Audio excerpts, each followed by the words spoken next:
गेल्या 3-4 दिवसापासून पाऊस उघडला आहे आणि आपल्याकडे आता भात कापणी सुरू झाली आहे. आपल्या सगळ्यांना माहिती आहे की आनंदमळ्यामध्ये भाताच्या आपण 11 जाती केलेल्या आहेत आणि या 11 जातींची टप्प्याटप्प्यात काढणी आपण सुरू केलेली आहे. सगळ्यात पहिल्यांदा महत्त्व दिलं आहे की सगळ्यात पहिला प्रेफरन्स आहे तो म्हणजे वाऱ्याने पडलेल्या उंच जाती. त्यातलीच ही एक जात जी आपण माझ्या आजूबाजूला बघू शकता, ही पूर्ण वाऱ्याने झोपलेली आहे. पण सुदैवाने यावरती पाऊस न झाल्यामुळे आपला हा सगळा भात वाचला आहे. आणि ही जी जात आहे ही आहे चखाव, म्हणजे मणिपूरची ही एक जांभळ्या भाताची जात आहे आणि ही विळा वापरतो.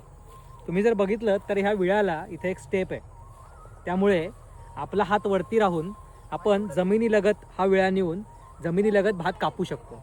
म्हणजे पुढच्या पिकाकरता जे भाताचे ठोंब राहतात ते कमीत कमी राहतात आणि पुढचे पीक आपण ह्याच्यामध्ये लवकरात लवकर घेऊ शकतो. तर आता आपण हे जे पडलेले भात आहेत ते कापून त्याचे ढीग रचणार आहोत.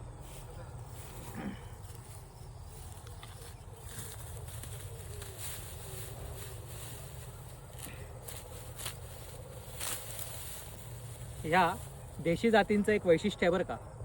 एवढा भात जरी खाली लोळला आहे आणि हा पूर्ण झालेला आहे तयार, तरीसुद्धा याची ओंबी गळत नाही, म्हणजे याचे भात गळत नाही आहेत, तेव्हा आपलं नुकसान होत नाही. हेच जर इथे हायब्रिड जात असती किंवा अगदी इंद्रायणी असती तरी इंद्रायणीसुद्धा जास्त वाळल्यावरती तरी त्याचा भात गळून पडतो. पण ह्या ज्या जुन्या जाती आहेत या जुन्या जातींचं हेच वैशिष्ट्य आहे की त्या येणाऱ्या आपल्या हवामानाच्या बदलाला ह्या तग धरू शकतात. कारण तुम्ही बघता तर हे अख्खीच्या अख्खी ओंबी तशी आहे, अजिबात ओंबी माझी ही गळालेली नाही आहे. आता हा भात कापून आपण इथे रचणार आहोत आणि माझ्या मागे तुम्ही बघताय इकडे एक एक भाताच्या जाती आता हा कापलेला भात आपण वाहून इथे रचतोय आणि प्रत्येक ह्या रचलेल्या भातासमोर त्या जातीची पाटी आपण तिथे लावतो. हा इथे आपण नवारा जातीचा राईस केला होता केरळचा, तो आता हा वाहून आपण इथे रचतोय आणि हा आपण ताडपत्रीवरती रचतोय. म्हणजे संध्याकाळी जरी पावसाचं लक्षण असलं किंवा थोडा जरी पाऊस झाला तरी हा भात नुकसान नको व्हायला म्हणून ताडपत्रीवरती रचून त्याच्यावरती ही दुसरी ताडपत्री आपण टाकणार आहोत आणि जसं वेळ मिळेल तसं मग हे भात झोडून आपण याच्यापासून भात तयार करणार आहोत.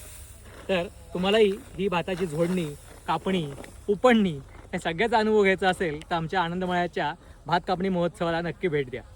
भेटूयात आपण भात कापायला.